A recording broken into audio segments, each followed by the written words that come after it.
So greetings everyone. Thank you for coming along to discover your strengths and how they can help you make career decisions. My name is Ben Carter. I am one of the careers consultants for the University of Manchester. If you've encountered me before, it's possibly through careers appointments or my dealings with the Faculty of Science and Engineering, but this session is for all comers. We are not splitting this up by department or school, so you're very welcome here. I'm just going to introduce my two co-presenters today. Amanda, do you want to say hi? Yes, hello everybody. I'm Amanda Conway, colleague of Ben, and I work particularly with biology, medicine and health students, but as Ben says, this session is for all students today. Lewis, are you there? Hello, my name is Lewis Howells, and I work in the employer engagement team on the career service, particularly running graduate internships and the SEI program for current students as well. Smashing, thank you both. So, some housekeeping things just to kick us off. Those of you who are here, if I could just ask you very quickly to either scan the QR code on screen or head to the bit.ly link, which you can see on screen, please. That will just let you register to say that you came for the session. It's quite important for us to do this just so we can see what the conversion rate is like between those who sign up for a session and those who actually come along. So if you could take a moment, please, just to head to either that QR code, if you're able to scan it, or if not, head to bit.ly/careerattend, and that will just let us know who's here. That would be fantastic. Thank you. If neither of those options work for you, again, if you could just flag that in the chat for us, and if you could just let us know your name and your student number. If you want to send that as a private message so that you don't have to broadcast that to the world, that would be fantastic. Thank you. So we know who is here today. What are you, I hope, going to take away from the session? Your learning objectives for today are all strengths oriented, and we'd like to look in a bit more detail at what a strengths profile is and how that can better equip you with the language of how to represent yourself in career situations, whether that be in interviews or elsewhere. We'd like you to have a better sense of how it can be used, because many people will say they have strengths awareness, but not necessarily what to do with that information. So we'll look at different ways you can use that towards your career decision making. We'd like to give you a bit more insight as well into how strengths recruiters use this information, and particularly in strengths interviews, how that's being assessed by your interviewers and how you can best turn that to your advantage. And we'd also like you to go away from here with also a better sense of your own core strengths. And so, as I said, we'll have a short session in the middle where you can use the strengths dictionary to try and get a sense of what do you feel are your best realized strengths. How are we going to do that? We'll start with what is a strength and how is it defined in a careers sense, not just in a etymological sense. We'll then move into how that affects your career decision making and a few different strategies you can employ to use that to your advantage. We will then be hearing from Lewis on how he has used this in his own career decision making, before we then get on to things like how it looks in a strengths interview, both from your side and from the interviewer's side. A quick note, first of all, though, on a point we'd like to make in all of our careers presentations going forward is that it is not an easy time, and we're conscious that it's not a level playing field for everybody. And we like everybody that comes to our sessions to know that we do not expect you to be disadvantaged in any way on the basis of your sexuality, your race, your disability status, any of these things. And therefore, if you have concerns around any of this, we'd thoroughly encourage you to check out our pages on equality, which is on the Manchester careers pages. If you head to help and advice, there's a tab on the across the top. If you scroll down the options on the left-hand side, you'll find equality and diversity there. So if you have any worries about how this affects you, whether that be in your career decision-making, in how you approach interviews and assessments, then you'll find more information there. You can also talk to our consultants who have got a lot of experience on how you can approach this in your own career life. But first, to Amanda, would you like to take up the baton at this point as we look at the strengths profiling process? Sure, absolutely. So we're going to now look a little bit more detail at what strengths are, just to give you that sense of what are we talking about here. So when we talk about strengths, it's interesting to think about, well, what do we mean? So if you stop for a moment and thought about what your strengths were and what that means, you might come up with different things. You might think it's something that you're good at or you have a kind of natural talent in. And it might be something that you're kind of known for. amongst other people, about your friends or family.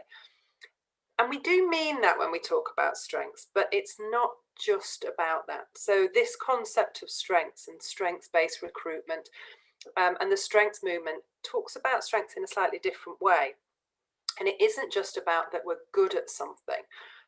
It's actually about something that gives you energy and that you find motivating or enjoyable to do.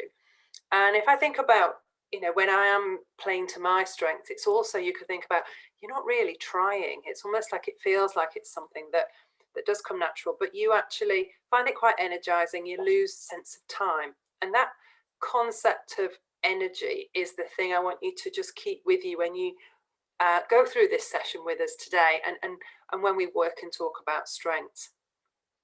So this concept of strengths can be a new lens really to look at opportunities, to look at the things that you're doing and to recap and think, is it energizing? Is it motivating?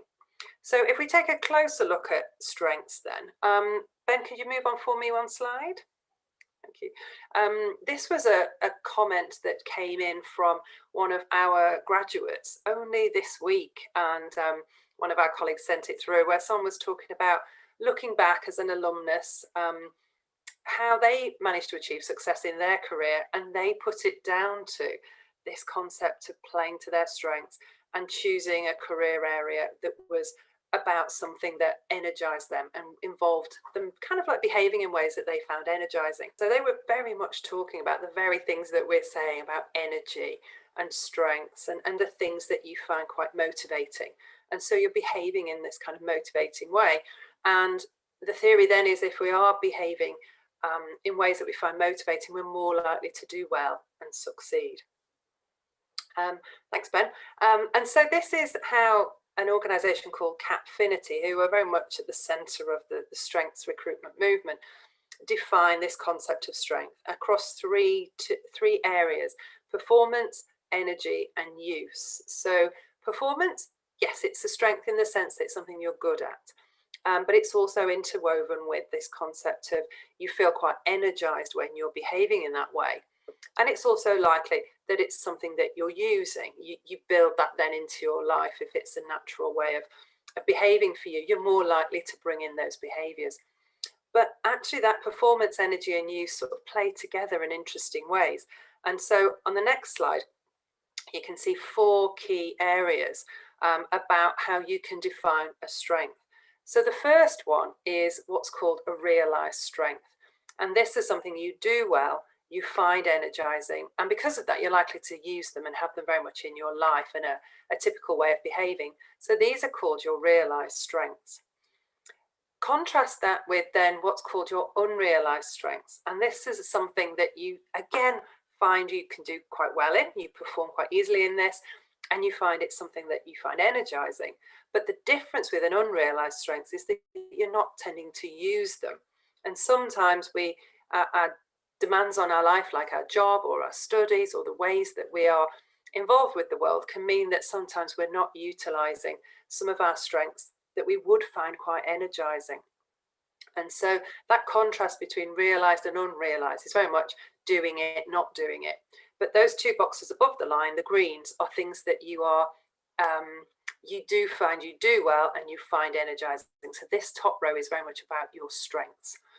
Then you can contrast that with the bottom row. So you've got this concept of learned behaviors. And these are things that you do well, but actually they're not energizing for you. So this is a real area to watch in your life, and how you can find that you can find certain things draining or things that you're not particularly enjoying. But it can be, if it's something that you're good at, often people can come to you for these things, look to you for particular behaviors because it's something you're good at, but it's not energizing for you. So this is an area with the strengths in the learned behaviors area that it's about minimizing, only maybe use when needed, trying to look, could I delegate this? Could I think of another way of doing that or achieving results or tweaking what I do because this is something that's not energizing for me. And then lastly, we've got weaknesses. And these are things that we're not so strong on. We tend to perform relatively poorly in this area. And we also find it de-energizing. So very much the bottom row here is not energizing for us. So these are not really typically strengths as we would know them. What can happen with our weaknesses is, again, it's about looking to minimize this in your life. You're looking to find roles and behaviors that you find energizing.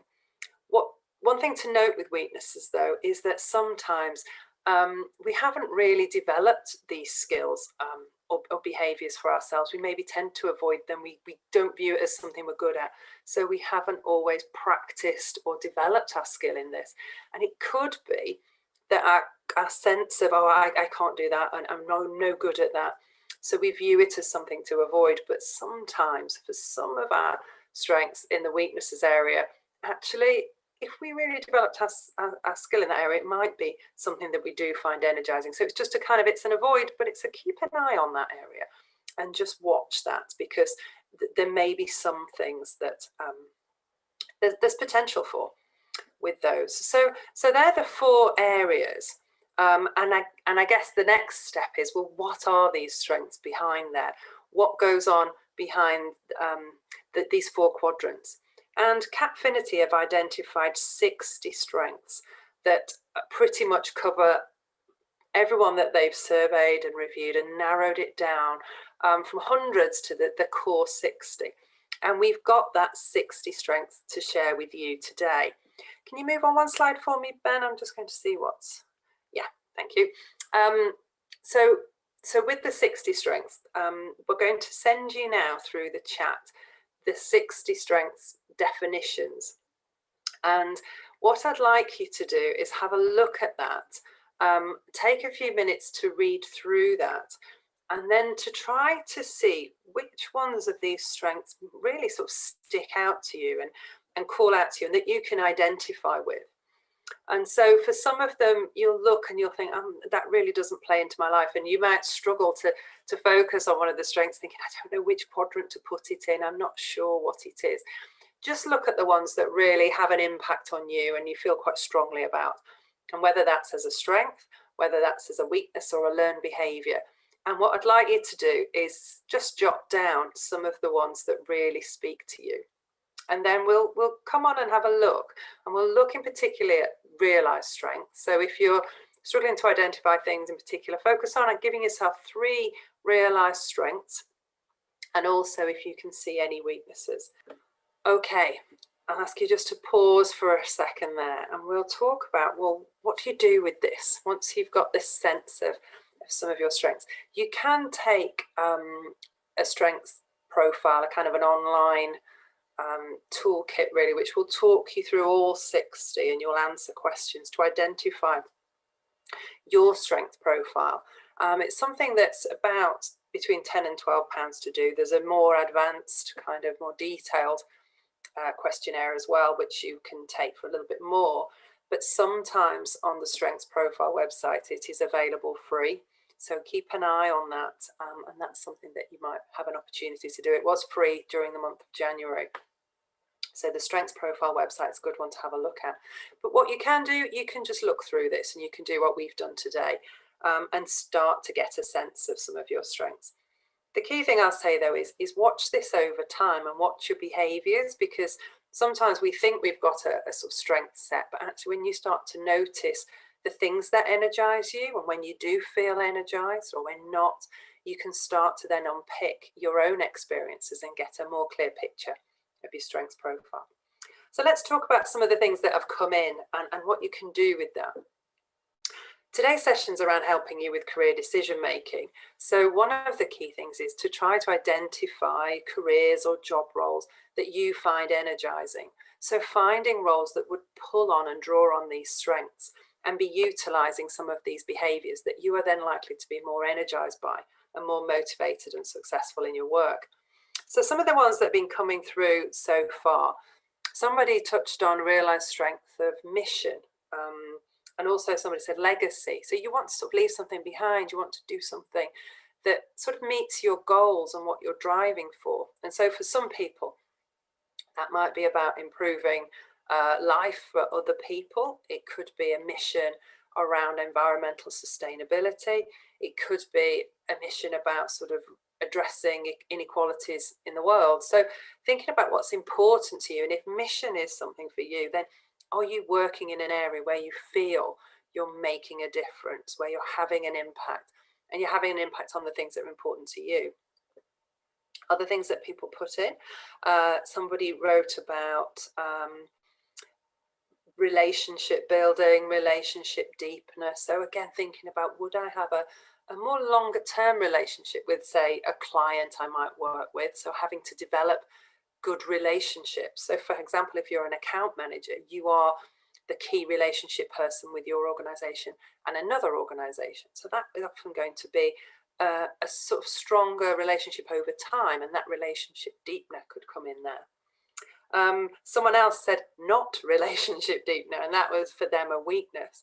So again, with that in mind, it might be that you might build relationships with people, but you might like to meet a variety of different people, and it might not be about that depth of a relationship. You might have a number of sort of clients and contacts there.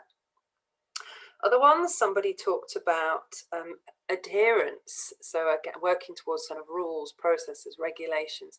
And that might be then that you think, well, if that's quite something that I find really interesting and energizing, am I doing something potentially financial where I have to help an organization to comply with a lot of regulations and make the most of that?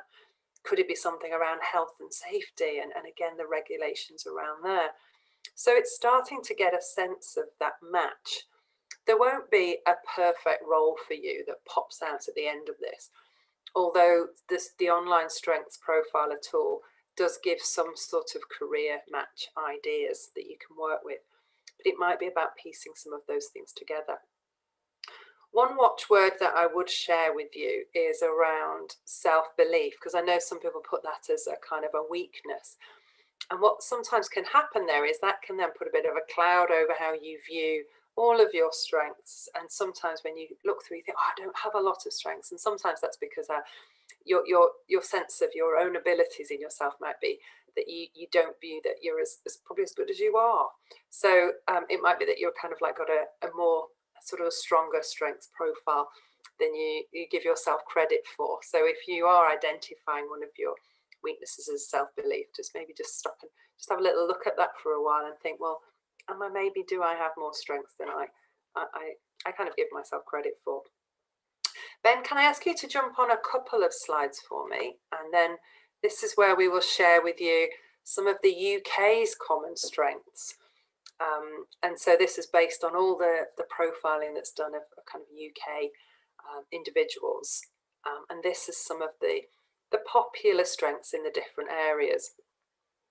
So competitive is one that we often see students say, oh, it's a weak area. Well, it's one of the kind of like UK's kind of weakest sort of areas in the sense of it's popular in the weakness box for people. So, and what we often say is you can look at how you can compete in a different way. Maybe you compete with people as opposed to against with them. Get people on your side, work collaboratively if that feels less competitive but enables you to perform well. Other ones in there, I suppose, yeah, relationship deepener, resolver, improver. And there was a few people that talked about incubator, innovator, that improver and resolver, you know, where you're kind of solving problems, coming up with new ideas. And if that's a really energizing thing, maybe trying to think again, how can I build that into some of the roles that I'm interested in? So what I'll ask you to do is, if you've got any questions about this as we go through, please do feel free to pop them in the chat. We can answer them at the end. We can answer them as we're going along. But if you've got queries about the strengths profile that you see in front of you from yourself, or any particular ones of the strengths you've got questions about, please do feel free to pop that in the chat as we go along, and we can pick that up. So I think now we'll hand over to the next slide and over to Ben to continue. Thanks, Amanda.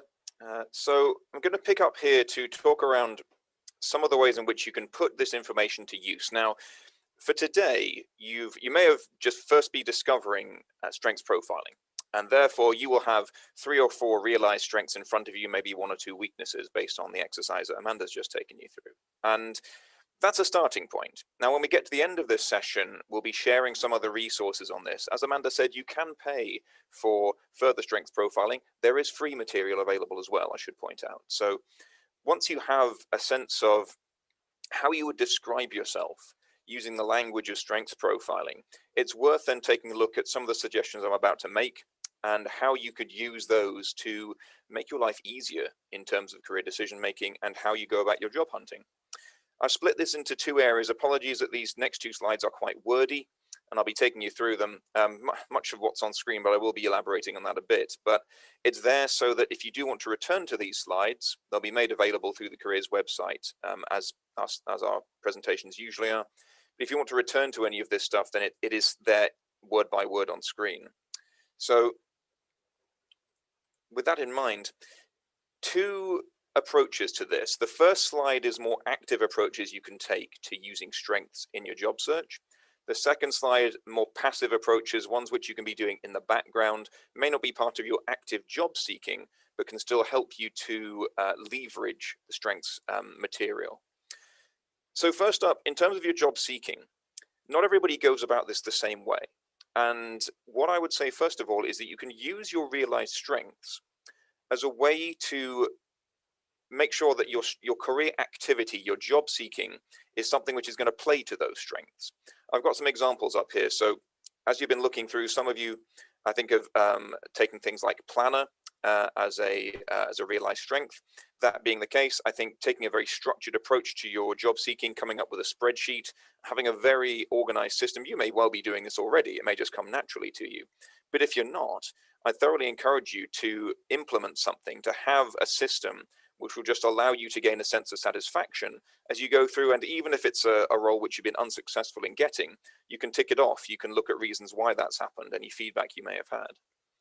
Other examples, if you feel like writer or narrator is something which is part of your realized skill set, then it's time to look at how do you present that in your job seeking. And that can be through looking at what people see about you in the working world. That could be your LinkedIn profile, is the easiest example, and the posts that you write there.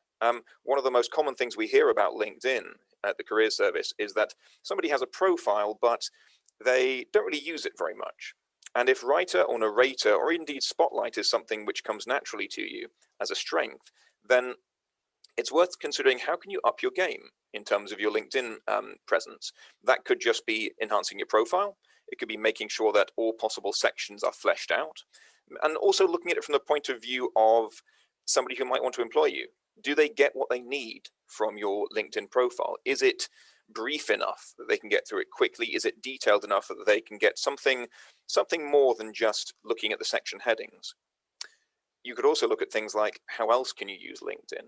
Could you be writing more on here? Could you be telling people more about yourself, sharing more details about your interest, your career interest in particular? And if so, you'll naturally find, just through the quirks of LinkedIn, that you become more visible within your network, and therefore are the right people going to find you?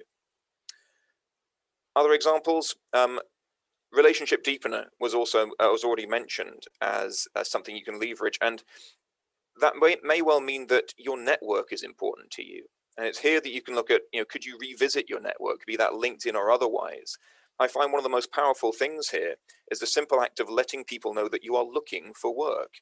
And it's easy to take this for granted. Some of you listening may be thinking, well, I'm a final year student at university. Of course, I'm looking for work. But do assume nothing in these situations.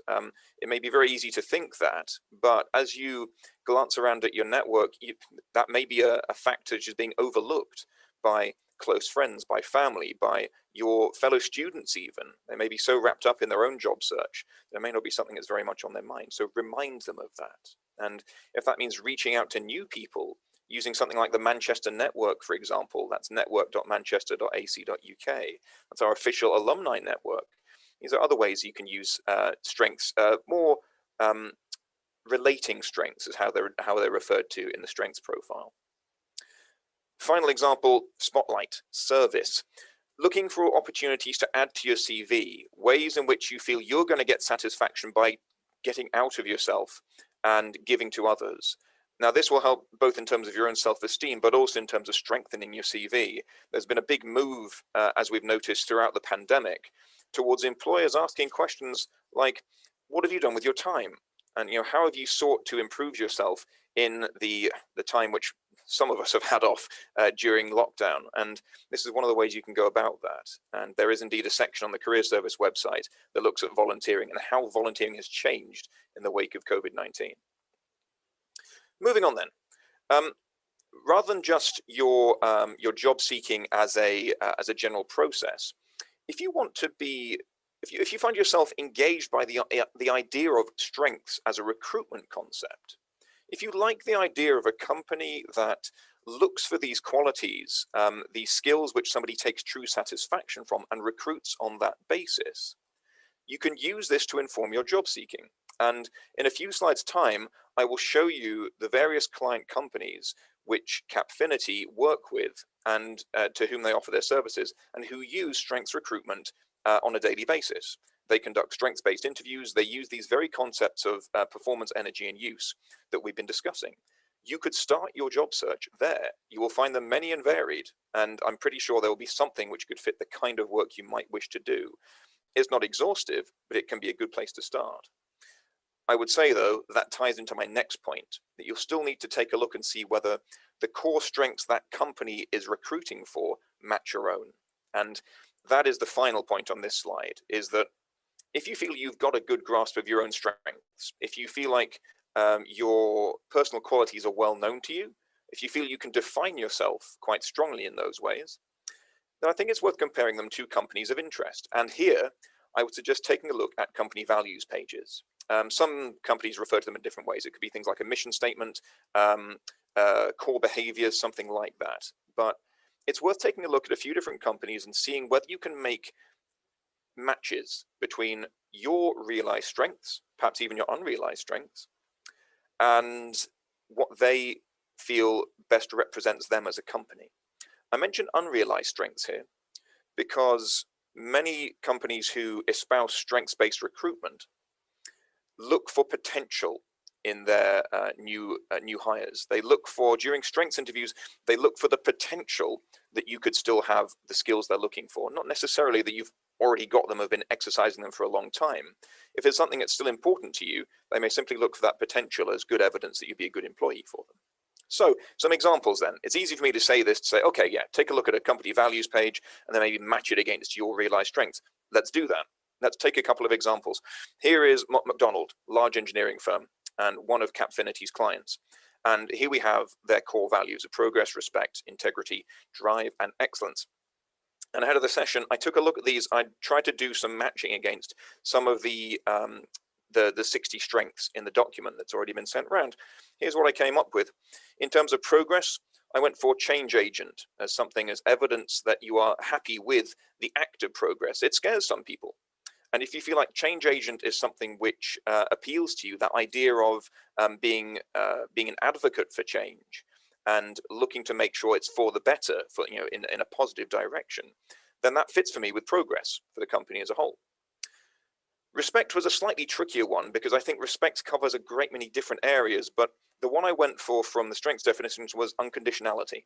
That idea of accepting people for who and what they are. And I should point out that McDonald has a bit more to say about each of these values than just a single word, but this is the match I chose to make.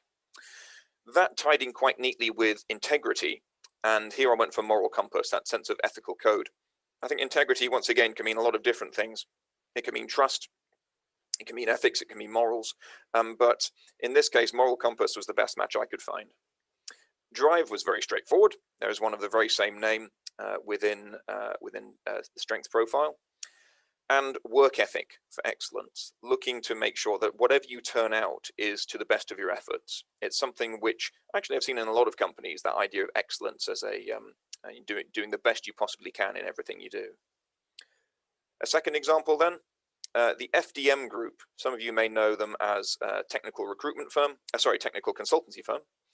And the values that shape them: ambition, collaboration, energy, inclusivity, professionalism, growth. There's professionalism once again. Professionalism is a very broad area. I would perhaps also put that under the heading of excellence that we saw on the previous slide. But I tried to find a few other things which fit the core values mentioned here. Some crossover with Mott MacDonald. Mission, in terms of ambition, where are things going? Looking to make sure you are pushing towards that, achieving new things. Collaboration was a fairly easy connection for connector, somebody who is happy to work alongside others, making introductions, making links.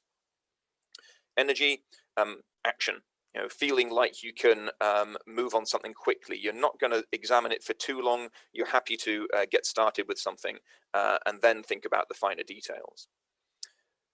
Inclusivity, we're back to unconditionality once again. It's perhaps a better match than we saw previously, but that sense of not being judgmental about people's background and trying not to get hung up on your own unconscious biases.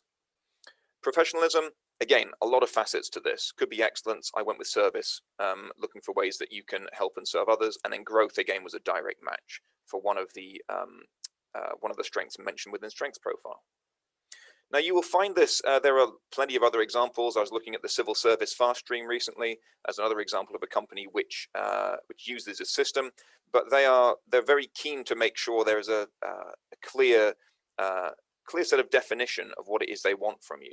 And most companies who are into strengths recruitment, they will try to use strength language as much as possible. There's obviously a little bit of adjustment here to better define FDM as a company, rather than just using the words they've been given by the folks over at Strength Profile, but it can be easy to see those links. So final slide on how you're going to use strengths in your job search. These are slightly more passive approaches. It's been said a lot during the pandemic that you may want to upskill, that you may want to look for ways to improve what you can offer.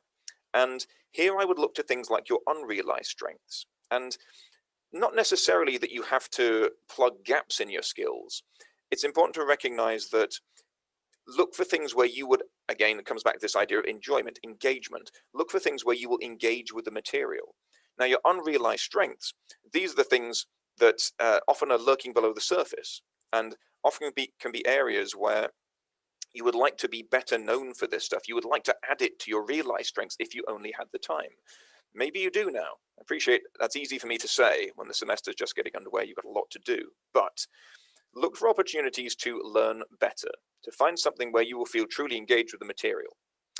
If you do want to address a weakness, what I would say is that you don't have to take it too far. It can be something which you're simply dusting off. There was a great blog post by one of our student interns earlier this week talking about the technical skills, using things like Excel, and how in a recent role they had managed to just, I guess, take some time during that role to better understand this weakness for them, something which had up until that point been something they avoided as part of their degree, and then have been able to, just through using Excel spreadsheets, using particular software, feel like by the end of it, they had come out just better equipped. They hadn't become an expert, but they had become good enough in their role. So don't feel like you have to completely conquer every single thing.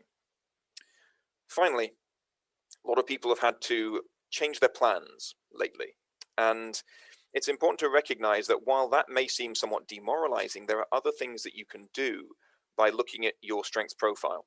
And while there may be big ticket items that you have had to put off, that you've maybe had to change your plan to apply to something because of the restrictions based on the pandemic, look for smaller opportunities. Again, come back to things that you feel you could reassess. A learned behavior, something which you don't want to burn out on and have it devolve into becoming a weakness. Maybe something which you can, perhaps just take that moment to seek out an opportunity to enhance that. To maybe take time to take a short course. Maybe just change up your options for how you're going to achieve things, purely for the purposes of having small goals that you can achieve, having things that you can work towards to reduce your stress levels, and therefore make sure that you don't feel like the bigger things you've had to put off are going to be disadvantaging you too much. At this point, I'm going to pass the baton once again. Lewis, if you are there, would you mind unmuting and getting the camera on, and maybe taking us through what's your experience been with strengths and how it's maybe informed some of the career decisions that you've made? Definitely, of course. So part of the reason that Ben asked me to take part in this session is because I was part of the initial rollout of strengths at the university back when I was a student. So that happened in the last semester of my third year, actually. So, and I've since done the strengths profile again. I did it about a month ago. So it's been quite interesting in that I had it right at the start of my career, just when I was about to graduate, really. And that I've done it now when I'm a few years into it. And I found that the strengths are broadly the same. So that was interesting in itself. But kind of my experiences of the strengths profile, in that it's been really, really informative both times that I've done it. It kind of takes the agency away from you in having to self-analyze, what you enjoy doing and what your strengths are, because it does it for you through the questions essentially. So that's quite nice. It's quite liberating, and it takes the pressure off you, because in a lot of strengths-based recruitment, it can be quite tiring to self-analyze and think, well, what am I good at? What do I enjoy doing? What motivates me? And particularly, maybe the hardest bit is, what am I good at but don't enjoy doing? What am I good at and I enjoy doing but I don't do enough of? And then obviously the weaknesses section, which is things that you don't particularly enjoy doing and things that you could maybe improve at as well. So to talk about how I use strengths particularly, so it was obviously in the final year of my degree that I did the profile for the first time. And one of the things it really helped me with was structuring my dissertation, which I was writing at the time, and being able to get it completed successfully. So that really helped me kind of focus on taking action, because I realized that was one of my weaknesses, was just actually getting away from planning stuff, which I really enjoy doing and I can do all day, but to actually going on and actually writing stuff and not leaving it till the last minute, and having a plan that is kind of robust and includes checking points for those actions along the way as well. So that really, really helped me get my dissertation done to a good standard, which obviously then helped me go on to looking at graduate jobs. And particularly what Ben mentioned about company values was important as well. So I decided, looking at the values of the university, that was somewhere that broadly kind of aligned with my strengths and my unrealized strengths as well, things that I wanted to improve on as I went into a career from being a graduate.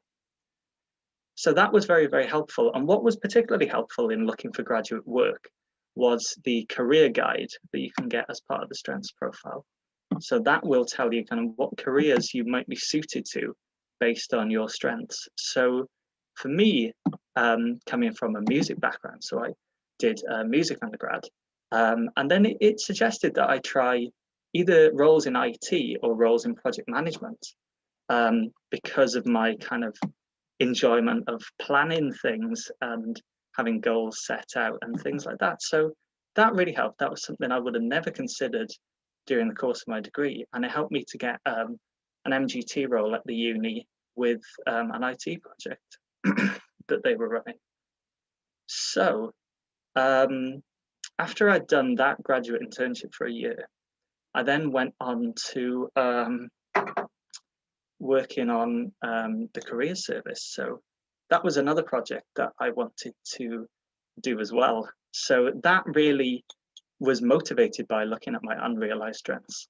So those are things like equality, which is something that is essential in every recruitment process, and something that I'm passionate about as well. So that is kind of what led me to apply for a role in the career service as well. So that was really, really helpful, and also helps me in my day-to-day role as well. What to focus on and how I plan projects and what I do well. So there's a lot of benefit that you can have from using the strengths profile throughout your kind of degree and your career as well. And I hope that's kind of been a useful overview of how it worked for me. Lewis, thanks very much. Much obliged. I'm very conscious of the time. So I am going to take us straight forward. It's very useful to have a live example, as it were, of how this has been put into practice. And we will, there'll be an opportunity if people do want to throw questions at us around any of this stuff, that even if we can't answer them live in the session, we will take them away and send you back some answers. So our final segment today is looking at the recruitment process and how that is going to perhaps help you going forward. And it's important to understand, I suppose, how that fits in the context of just recruitment in general, and maybe how it differs to what you've already encountered. Some of you may already have had to sit a strengths-based interview. What's perhaps more likely, many of you will have encountered the competency-based interview. And strengths emerge very much as a response to competency interviews as a way to try and make them a little bit more spontaneous and avoid having the over-rehearsed candidate, which many interviewers were complaining of. And as I mentioned before, it's not just about what you can already do. It also looks at what could you do, your potential within that company. And as we already mentioned, Capfinity are probably one of the biggest proponents of this, and the performance, energy, and use model is theirs. I should point out they are not the only one out there, and there are other models of strengths-based recruitment, but they're probably the best well-known one on the market right now. In terms of how does it differ, let us say that you are invited to a strengths-based interview. As I mentioned before, most companies are very upfront about this. They want you to know that they adopt a strengths-based system so that they can best assess you on that basis. A more traditional, a competency-based interview tends to ask questions like, tell us about a time when you've had to do X, when you've had to be analytical or demonstrate great teamwork, or a time when something went wrong, you had to change your plan. So it's asking for examples from your past. They're very directive. They tend to ask you for a lot of follow-up questions around, okay, how did that work out for you? What would you change going back if you could do it again? And it's very much geared towards looking for when have you done it before, and therefore it's a good chance you could do it again. Now, strengths, they do still want that information from you, but crucially, they also want you to talk with enthusiasm about it. And a strengths interviewer will be looking for the moments when you come alive. They'll be looking for those moments when your attitude changes, the language you use changes, your body language, your facial expression, and just your level of energy goes up. So they still want the examples, they still want that same thing that the competency-based interviewers do. They want you to tell them when you have done this before, if you have done. Crucially, though, one of the big differences, other than your looking for your personality a little bit more in a strengths-based interview, they will not ask you follow-up questions. It's probably the most important thing to remember, alongside making sure you show your that sense of engagement with the different skills. But you won't be asked probing questions in a strengths interview. And the reasoning behind this is they are looking for the candidates who spontaneously deliver this material. They're looking for those times when, without being asked for it, you say things like, oh, I love that. Let me talk you through this time when I really had to throw myself into it. Or it's always been something I tried to seek out opportunities for. That sort of thing. So try to remember, if you do have to sit the strengths-based interview, they will not ask you more questions. There'll be short questions. They'll be fine if you want to go along with it and maybe give them detail on a particular example. That's good. But they won't ask. They'll let you take the trouble of telling them about the things you are most engaged in. Who are some of these people? I put a bunch of them up on screen. This slide comes directly from the people at Capfinity. This is a list of their client companies. I wish they still did it in alphabetical order. They do not. But as you look through this list, we have got law firms, we have got banks, there are cosmetics, there are retailers, restaurants. I can see consultancy, I can see broadcasting, I can see healthcare, pharmaceuticals. There is a great deal in here. So the chances are somebody that you're interested in environmental work there as well. There's a good chance that they are engaged in some way with strengths-based recruitment. So it's a good thing to understand. And if companies you're interested in have suddenly appeared in front of you on this slide, fantastic. You now know another way to engage with them. Other things to bear in mind, we really hoped we would have a guest speaker for this moment to really talk you through the way they approach a strengths interview from an interviewer's perspective. In the absence of that, what I've got here is a segment from an interview script from one of the companies on the previous slide. And this is what the interviewer will see. This is what they're looking for in terms of signs of engagement and disengagement from the candidates. And on the signs of disengagement, first of all, it's those times when you're not necessarily that engaged, where your tone of voice drops, where you don't really have a great deal of desire to, to push answers forward. It's maybe having to tease information out if they ask any extra questions at all. And you're generally less detailed in your responses. Contrast that with signs of an engaged candidate, and you're then seeing times when they spontaneously volunteer information.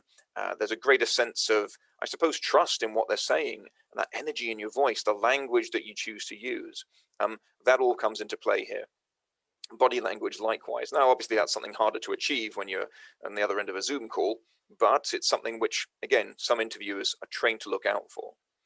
I guess the core takeaway from this is I want you to talk about the things you are proud of when you sit a strengths interview, because they're the things which will most likely prompt you to smile, to talk with general fondness for the stuff you've done. And it's those little moments that your interviews will be looking out for. Another example, we're back with Mott MacDonald, because they are one of the companies who provides a lot of information around how they want you to prepare for their strengths-based interview. And one of their core tenets is don't over-prepare. It's often said that you can't prepare for a strengths-based interview in quite the same way that you would a competency-based interview. You're not expected to rehearse your answers because they want that sense of authenticity from you. So key message number one is don't feel like you need to rehearse too much. Just be mindful of what you've got to offer. Go back to what are the core things you wish to be known for, those realized strengths, those unrealized strengths, and make sure they're at the forefront of your mind. Do have examples, do have the things that you want to talk around that are good showcases for those skills, but they want you to be genuine. They want you to have plenty to talk about, but they don't want to have a sense of that you're reading from a script. Honesty. The final point there is about honesty. It's one I'm a big fan of when it comes to interviews of any sort, but it's generally somewhere where if you try and game an interview, it can be easy to get caught out. If you're asked follow-up questions or they return to a similar line of questioning and maybe your approach has changed, honesty is your friend here. So be straight with them, and I think it will pay off. What we'd like you to do with this information, well, it's useful to know, as Amanda mentioned, there has been free strengths profiling made available during the pandemic by people at Capfinity. Now, unfortunately, the most recent one has just ended. However, they have told me that they will be running a free strengths profiling trial in coming months. And what I will do is I will email everybody that's been at this session today when I receive more information on that. So if you would like a free introductory strengths profile, that may well become available in the next month, and I will be back in touch when that happens. If, however, you want to jump the gun on that and you want to go straight off and find some more stuff on this, head to, first of all, jobme.com. This is another one of Capfinity's websites. It is their free strength profiling stuff that they make available, and it includes what Lewis was describing, that career profiling material as well, career suggestions. So if you'd like to get a very short strengths profile, you can get that from jobme.com. If you want to pay out £12, then you can get a more extensive introductory profile. I think a full profile will cost you something like £30. I don't think you have to spend money on this if you don't want to. You can just go through a self-profiling process, much like we started you out on today. If you want to try it out with the official online tools, though, then those things are available. What do we want you to do, though, is come back to it. It's an easy thing to go along and take one of these online questionnaires and then forget about it, to leave it and just think, well, that was an interesting process. But what I'd like you to do is set some time aside to review it. Maybe bring it to one of us at Careers. If you'd like us to take a look at your strengths profile, we can do that for you, and maybe have a discussion about how would you like to use this. And having established that, think about how you might describe it in a strengths-based interview, the language you would use, the examples you would use, but above all, don't forget about it. I think it can be a really useful tool. A quick final admonition: if you didn't sign up at the start, or if you came in late, then there is a QR code on screen, and there is a link here. If you could just go to that bit.ly link and let us know you came along to this session. But otherwise, everybody, thank you very much for coming. If anybody has any questions they want to put up in the chat, or Amanda or Lewis, if you've got any final points you want to bring in at this stage, then please do, because I think it's a final opportunity just for anybody else to hear from people other than me. I've got one comment just when you were talking there, and it made me remember for a few students the really nice thing about the strengths profile and all the language, the 60 words. is that when you are giving an interview answer, sometimes you're not sure about what detail to talk about. So if you're trying to talk about your communication skills, for example, actually the strengths can give you a language with which to talk about how you communicated effectively. So it might be the level of listening, it might be that you connected well, it might be you explained well. So actually it almost like is a next level for when you're talking about some of your examples and demonstrating the skill set that you've got. So I really like the 60 strengths as a way to get the kind of the detail into some of your interview answers as well. And it's a really nice language, even if you're in a competency-based interview, that those are a bit like a toolkit with which to plan your answers. Agreed. And yeah, that strengths definitions document has got some of that. And again, if you want more of it, then you'll find that in your more extensive strengths profile if you choose to take one of those. Okay, I cannot see any questions which have emerged in the chat. I'm going to take that as a sign that everybody is happy with the information they've got, and therefore it is time for us to finish up. So thank you very much for coming along, for attending this session. Once the video is edited, we will make it available on the Career Service YouTube channel. If you're not aware that that is there, then you've got a treat in store. There's a lot of material archived on that channel, a lot of our prior workshops. These cover all manner of career topics, from interviews to applications to further study, to experiences from graduates like Lewis, about what they've done since leaving university. If you're worried about what you're going to do with your degree, if you're worried about how do I gain insight into different sectors, look no further than our alumni section there. So you'll find this talk on the YouTube channel, but don't be a stranger. Please come find us if you've got follow-up questions on this stuff. Head on to careersconnect.manchester.ac.uk. and we will see you there. Thank you very much, and have a great semester. Thanks everyone. Bye-bye.